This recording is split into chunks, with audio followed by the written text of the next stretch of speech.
podcast brought to you by the Triad Network. This podcast is designed to share trending topics occurring within the world and our communities and bring them a behavioral and mental health perspective. Welcome to Behavioral Health Today. I'm your host, Dr. Graham Taylor.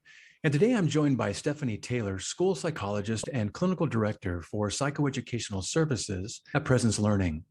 Stephanie has experience in teaching and school psychology, servicing a variety of students, schools, and communities. After joining Presence Learning in 2014, she's been able to provide her expertise in education to develop and launch psychoeducational services aimed at providing school psychology services, teleassessment, general behavioral and mental health services for students. Stephanie, it's so nice to have you back on the show. Welcome. Thank you. I'm happy to be here. Nice to have you here. You know, Stephanie, with all the changes that we've experienced within the past year and a half due to COVID, and as we see the ongoing impact of this pandemic, we're getting a real appreciation for how our mental health has and continues to be affected. Given the population, children that you work with, how are you seeing the mental health needs of our children being different today than before the pandemic? I always like to kind of set the scene by saying what makes for good mental health services or what needs to happen in the development of a child to help them to be a social and emotionally competent and secure adult really hasn't changed over time. The pandemic hasn't necessarily, made new rules, made new things that we need to do. What it's done though is any little cracks in anybody's armor that were there. So maybe things that they've been dealing with, or depression, or a variety of mental health needs, things that people were dealing with on a day-to-day basis. The pandemic and the change in routines, the change in schedules, and especially the actual new traumatic events that were happening for people have really brought to the surface all of the things that children particularly were already struggling with, as well as created new trauma. To me, the biggest difference between now and prior to the pandemic is that there was a little bit of time prior to the pandemic. There was time to find the students that needed the support. There was time to figure out what they needed. There was time to address those needs. And now it's like everything has come to a head at one time. And there are so many people with such a high level of need that we don't have any time anymore. Everything needs to be addressed immediately if we want to reduce the potential for long-term effects with students, and we want to mitigate some of the lifelong potential issues that they could be having. That's a really great perspective. I'm hearing two things. One, it showed some of the cracks and that we may not see. I think of that Chinese saying that people are like tea. You don't know their true strength or character until you put that tea bag in boiling water. And then, like you're saying, these gaps or these deficits in mental health, maybe the strength of their coping abilities or their relational abilities to connect with others, on a day-to-day basis, we may not see these so clearly, but COVID did create, an opportunity to see some of these things. Plus, like you're saying, some new mental health challenges due to the fear and the uncertainty and isolation we've experienced. And there isn't there kind of an urgency to address these things early before some of those things created by COVID get too much of a foothold? I agree with all that. And I also think that children take their cues from the adults in their lives also. Right. So when children are having traumatic events or when children are struggling with a mental health need, they often look to those adults that they have relationships with to help them to kind of, how am I supposed to cope with this? How am I supposed to get with this? And obviously, it so happens that during a worldwide event such as the pandemic, the adults in their lives were also in precarious positions and a lot of the times. And they couldn't model necessarily good coping skills, or they were going through some of their own uncertainties, or there were deaths that were impacting the adults as well as the children. And if we couple that with the fact that they were not in school. School provides a level of consistency and that interaction with trusted adults that kids come to rely on, and having that out of their lives and then trauma and distress added to their lives really was just a double whammy of events for children. That's really a great summation right there. Kids do as well as the parents are going to do, and they see things through their parents' eyes and their reactions. But this was a pretty overwhelming time. And you're right. One of the main consistent things in their lives, school, was taken away. And that sometimes is a really safe place for most. I want to actually talk a little bit about what schools can be thinking about and striving towards in terms of their students' mental health and well-being. But first, aside from the impact of COVID, in your work, what do you see being some of the underlying stressors causing some of the mental health issues in our children today? And what are some of the mental health problems you're seeing them present? I don't want to be one of those people who grows up and says, well, these kids today, right? No. Every generation has its own struggles and its own Yeah. particular set of issues to deal with. Yeah. But the thing that I will say about the generation that is in schools right now is that they are growing up and forming relationships in very different ways than any generation prior to them. It doesn't make it worse or better. It just makes it different. That's right. And because of that, we almost have to reestablish what are the norms of social development, because if we take these kids and we compare them to the norms of generations prior to them, they all seem askew. And clearly not every child can be an aberration. So that means that we have to readjust what is our normal range of development. And that's my caveat. I'm going to put that out there, that I am adjusting to what is a typical range of development now. However, I think that's significant. What you're saying is it's not just all the kids today. No, it's not about that. There's a unique developmental environment that we have to look at in order to assess these things contextually in a meaningful way, so we can adjust and focus some of our treatment approaches to that unique developmental environment that they're growing up in. I agree with that. Absolutely. And when you really look at, again, kind of how I'm saying, like, the pandemic didn't change what is necessary social emotional development. I don't think that having a new set of developmental standards changes the ultimate goal or changes the skills that you're trying to get to, but it does significantly change what you can expect at which ages, and what are the things that children need to be able to develop the missing skills. We have to come at that with entirely new eyes, because we can't use the same standards and the same eyes that we've done prior, or else we do come away with that whole, thinking that every child in school right now, that there's some, like, these darn kids today, as I said, like, and we don't want to do that. We want to look at them as like, no, they are just children. They're just developing, and they are dealing with the world in which they live in. And we have to adjust to that and look at it and make sure that they get the development that they need, regardless of what their environment is giving them initially. I think that emphasis is that they are dependent upon us for shepherding and stewarding the things that they are growing up in that they don't even know. They don't have any choice in. It's just their environment. And we get to know what their developmental needs are in all areas, including mental health. Leaning in just a little bit to this, tell me why you believe the schools ought to be an institution addressing children's mental health versus, let's say, entrusting the mental health of a child to their family. So first, there are varying degrees. So if we're talking about students with significant mental illnesses, that is something that is a medical issue, and they still need support in the school system. However, like, they still are going to need services in school, but that's a different scenario, where you're talking about children that probably do have some type of outside counselor, meaning outside the school system. They may be on medication. This is something they've probably been dealing with even before they were in the school system. So I want to set aside that group of children with significant and diagnosable mental illnesses, because that is something that families and doctors should be dealing with, and then schools should be supporting that and helping them to have consistency across all settings.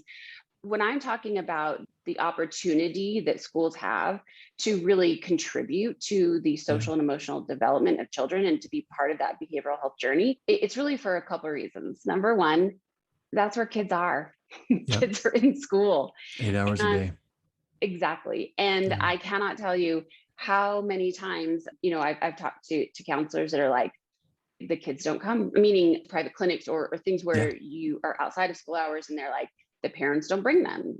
Oftentimes the students who need the most mental health support are also, unfortunately, the students who may not have a lot of support in their households, or they don't have somebody who's going to say, all right, we have this appointment at 4:00. We've got to get you there. We've got to get you home.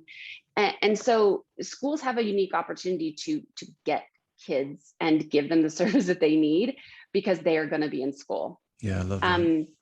Secondarily, I think that even though I do not believe that we should be putting the onus of providing mental health services onto teachers, teachers are really great at noticing what is different, right? If you see 100 kids a day, you start to notice which kids are outliers of those groups of students. So back to figuring out the new developmental norms, if you will. When teachers in schools see so many kids, they are really, really adept at identifying the outliers by saying, these are the kids that are not quite fitting in with the development of most of their peers. So that's why else schools are really great at to be able to identify and target skills. And then lastly, I think it's just because we know how much academic skills and kind of these other life skills that you're teaching in schools are impacted by social emotional development. Yeah. And to provide some of that in schools is only going to, bolster the outcomes that you're looking for academically as well. And that's the three reasons why I really feel that even though and this, we'll talk about funding in a minute. I'll talk about all the reasons why it is hard for schools to do this thing. But I think so many people are on that same page of saying, but it makes sense for schools to be the place where this is done. No, that's great reasoning and rationale there. That's very well articulated. Well, then let's talk about then. So given that, tell us some ways that schools can be thinking about striving towards addressing mental health in their school system. What are you seeing the opportunity being? Well, so to give a little bit of background about some of the challenges that schools are facing, because then I'll talk about why we have some opportunities right now, or why they have opportunities right now. First of all, schools are asked more and more to add more things to their school day, right? Yeah. So they're not just teaching reading, writing, and math. It's history and it's science and it's social skills and it's PE and it's electives and all the things that make for a rich and rewarding school experience. And I think that it's really hard to look at those things and say, which one do we take time away from to give time to mental health services? And of course, I'm going to argue that there is a prioritization in there, that there should be a prioritization, but it is really hard also to decide what to take time away from because of how schools are essentially judged. They are looked at based on their state testing scores for academic skills. And as long as that is the measurement of success in the school system, and that obviously comes down from the highest levels, that's not something that is local control. A school doesn't get to say, you know what, we have a really significant population of kids, this year, and we are going to take some time away from these other things, and we're going to focus on mental health. And if our state scores aren't what they should be, like, that's okay for this year. Yes. Wouldn't that be amazing if we could do that? I mean, it's not going to happen. No. But how healthy would that be? Yeah, truly. I think, politics aside, whatever you are, whatever people's thoughts are, from a pure mental health perspective, or really a pure scientific perspective, the more that people are allowed to respond to their unique populations, the more likely they are to meet the needs of that population. There's a reason that different schools, have different needs, that every school is coming at with their own set of challenges, whether that is cultural, whether that is socioeconomic, whether that is just historical, and trying to force all the schools to address those same reading, writing, math goals is doing a disservice to what other needs the students have. Yeah, as you're talking, I'm thinking about mental health and school performance, and they're linked. I want to talk a bit more about this too. I'm thinking about mental health and school performance with respect to Maslow's hierarchy of needs, and although I might take a little bit of liberty with this, I see that the higher functions, those near the top of the pyramid, things like problem solving and learning, all things academic, are really dependent upon the prior needs being met first. Those lower on the pyramid, those components that comprise what you're saying, our mental health, feelings of positive regard towards ourselves or others, our ability to form relationships, resilience to overcome challenges, whatever those challenges may be. So when we think of the pyramid, when people recognize that academic performance is going to go down if mental health is not being addressed, then tracking this and identifying this becomes a little more critical, doesn't it? Absolutely. I really hope that someday we can start to turn a corner on this idea that not only do good social, emotional, behavioral, mental health skills, all those things impact your academic skills, but they impact your life opportunities. And Absolutely. because of that, we have to stop seeing them as a subset of these Yeah. other skills. We have to stop seeing them as a means to an end. Yeah. It's not, well, we should focus on mental health of students because that will get us good academic scores.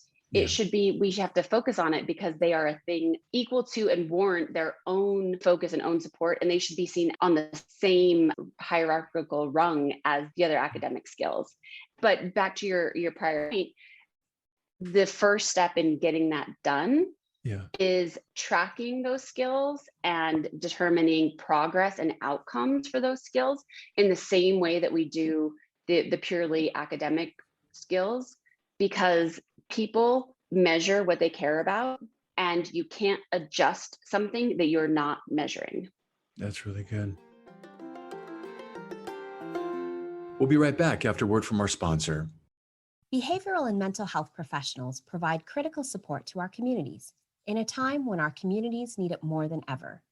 But they need support too, to continue their education, to connect with colleagues, and to advance their career. And so we've launched Triad, the hub for behavioral and mental health professionals. At Triad, you'll find education, community, and career resources for both current and aspiring behavioral and mental health professionals, all curated specifically for you and all for free.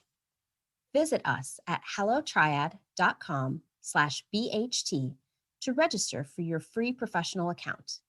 Again, that's hellotriad.com/BHT. Come join the community today. Really good. Well, talking about the measuring piece of it, and you've referenced a book before, Schools Cannot Do It Alone by Vollmer.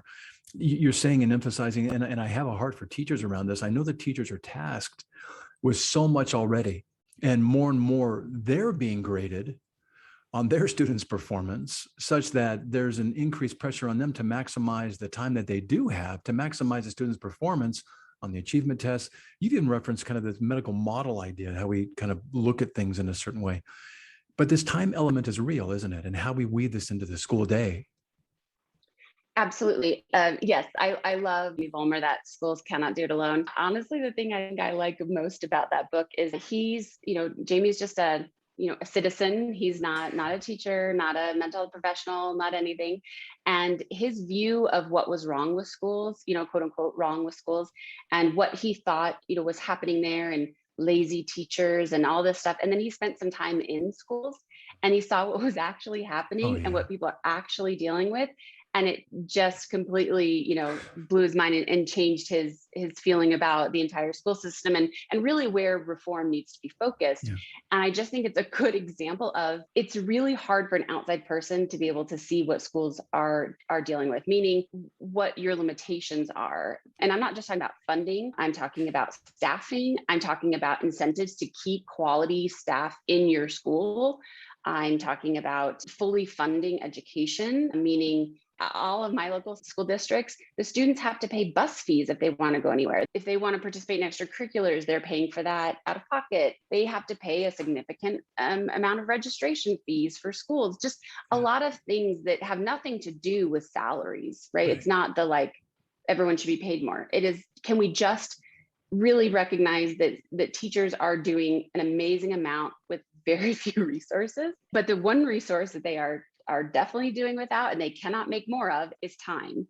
Yeah. And that's kind of back to Jamie's book, is that talks about how when American schools were first put into place, they are the same length of day and the same number of days throughout the school year, more or less, as they are now. But the number of things that they have to teach have gone through the roof. Yes. And not only that, but in today's world, there are actual seat time criteria for giving like high school credit, for example. So if I am a high school student, I have to have so many minutes in order to get credit for that. So again, back to a school's, scenario, what does the school do? So yes, we want to spend time towards mental health, but we cannot take any time away from the length of our classes for other things, because then the kids literally cannot get credit for it. Right. And then they can't graduate. And what sense does that make? Right. So those are the limitations that they're dealing with. Yeah, I appreciate that. That perspective gives us kind of this sense of really what is happening and the challenges that are inherently a part of it. clearly you're encouraging and kind of suggesting that there's an opportunity for really systemic change here in this. And it seems like you're seeing that there's maybe this serendipitous opportunity with COVID having presented itself for us to rethink about kind of how we do the educational component of this.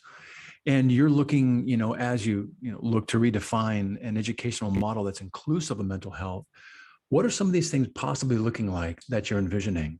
Yes, in a broad picture about the educational model versus medical model. A medical model currently is essentially that any needs that students have should be dealt with through the medical institution. So Yes. outside of school time. Yeah. However, the only students who do receive services in school are those who have diagnosable disabilities or are in special education or perhaps on 504 plans. And that's the small group of children money is allocated for, staff is allocated for, and that there are laws around to protect them. That's kind of medical models. Like it's a medical issue, and a very tiny subset of kids, because of their diagnosable medical issue, can get the services in schools or a recognized educational determination.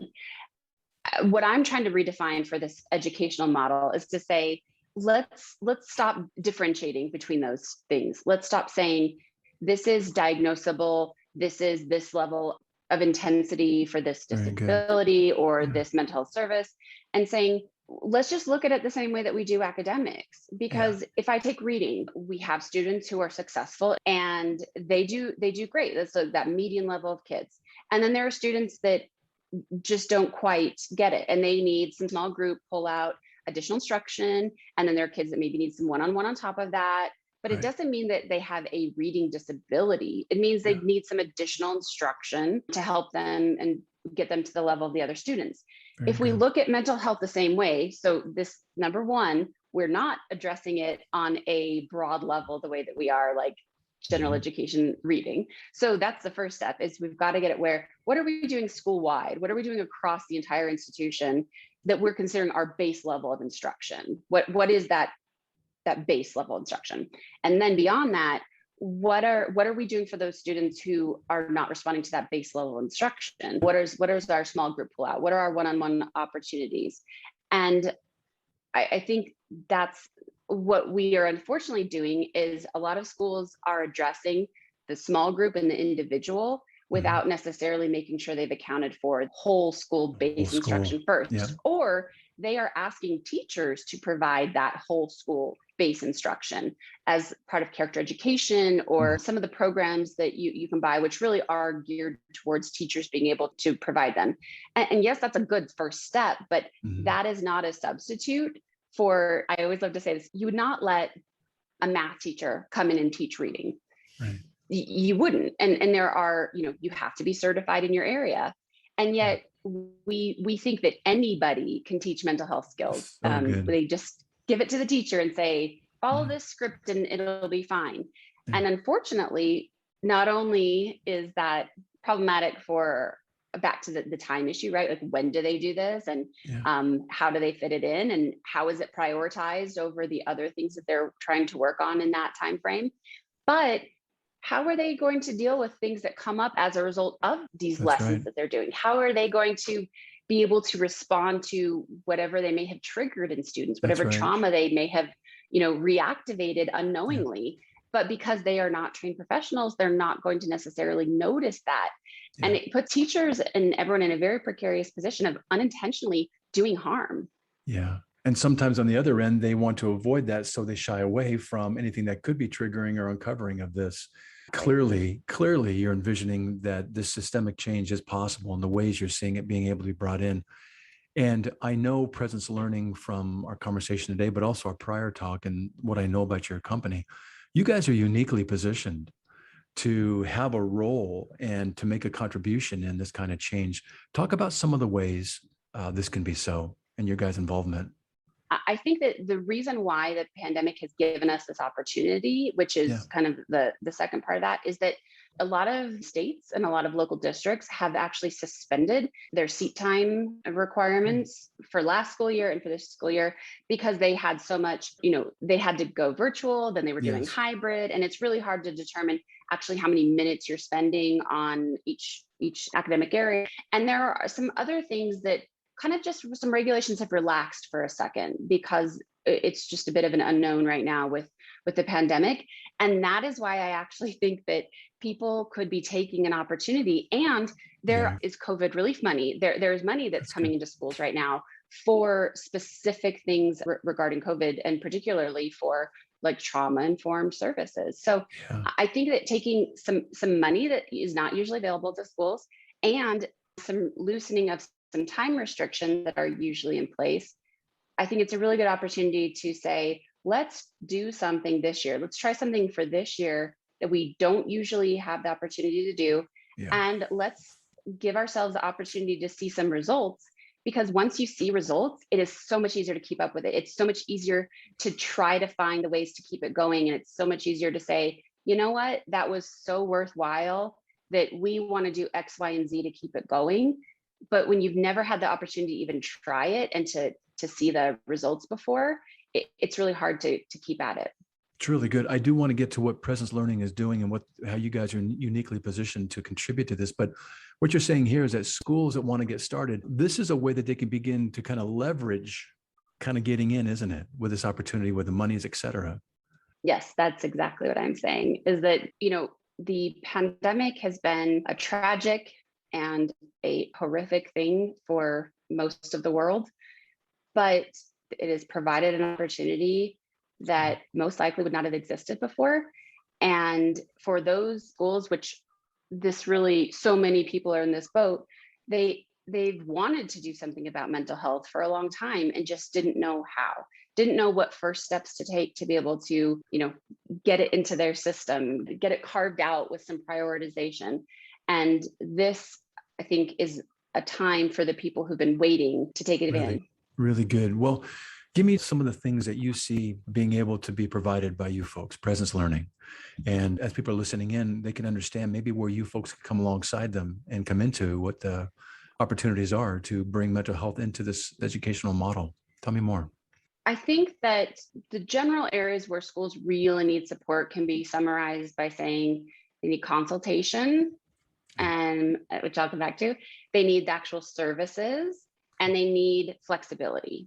Good. So for consultation, a lot of schools do have school psychologists. They have folks there, but most of their time is taken up with doing testing for doing special education determinations.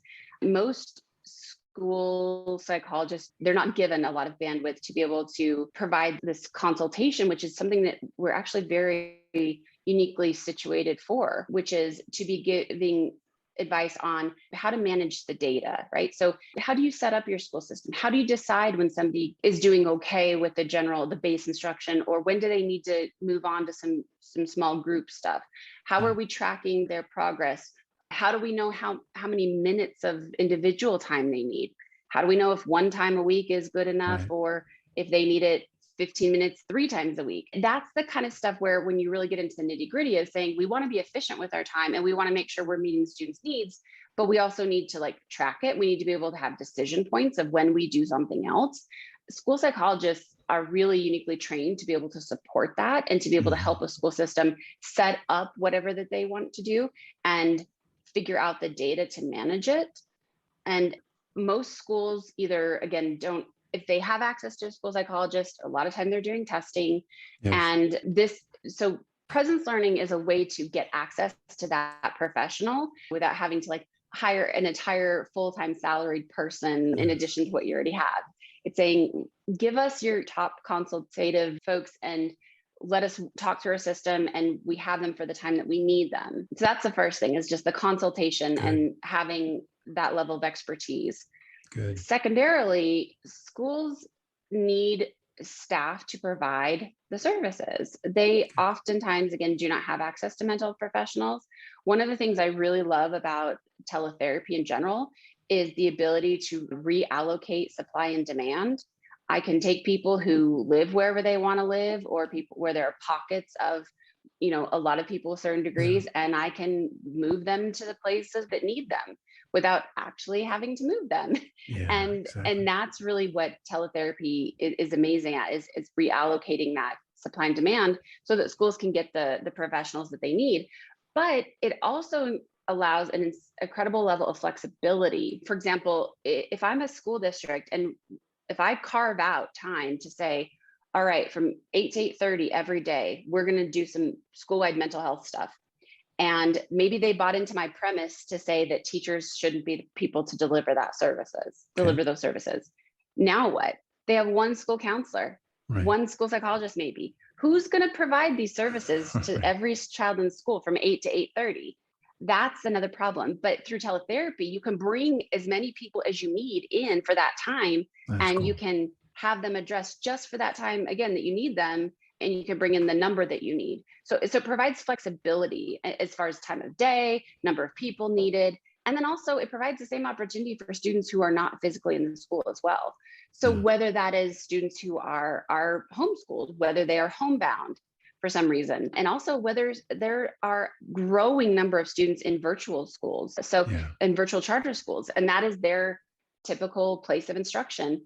But because it is a virtual school, a lot of times they're not given the same opportunities.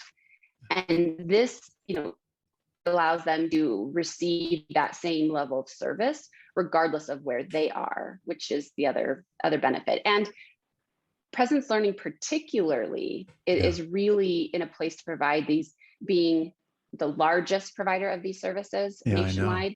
We've been doing these services well before the pandemic, and we will continue to do them well after, because this is about providing that flexibility and those services and these opportunities for students. That's and right. Not about having a short-term alternative to education the way some people are looking at it from the pandemic. It's viable on its own. It's a whole other modality with just as much efficacy. Yeah, I know you guys have your game very fine-tuned and been doing it the longest and the largest of ways. I know we're kind of coming into the home stretch here, but I really like this idea that we can incorporate into our students' learning and to their classroom experience a range of skills and, like you're saying, attitudes and behaviors that could have a positive effect on their mental health and well-being, but subsequently also on the success. And what a well-rounded approach to really consider our students and meeting them where their needs are at, and having a company like Presence Learning, having these things ready-made to come into in a very manageable and very effective way into the classroom, into the school's experience. For those that are interested in learning more, Stephanie, give us some sites and some links to Presence Learning, to yourself, where people can learn more, please. Absolutely. PresenceLearning.com is always the best place to start. It is. It's nice and clean. It's always the best place to start your learning journey. We have a link of resources on there as well that will take you to some of the research that we've actually participated in for looking at remote assessments. But we also have our ebooks and some success stories and case studies for students who've been receiving behavioral mental health services through Presence Learning, and schools that are engaging in that service. It's really the best place to start. It's a very cool site. There's a lot on there that you provide folks with. It's very generous in many ways, allowing folks to have an understanding and also access some materials that can be really helpful to them kind of just immediately. I was going to say, one of the new things that we have as well is that, so not only does Presence Learning work with schools to be able to provide them the platform to connect with each other. I think that's one of the things really unique to Presence Learning is our platform, the amount of content that's on it, the amount of crowdsourced information, but also just the ability to interact with a student and to engage. It was built by clinicians for clinicians, and we've continued to develop it to make it an engaging and interactive platform. So schools, when they get staffing through us, they also get the platform. So they get the two good things. They get our platform, and our folks are related service professionals. But we also are now offering the platform itself.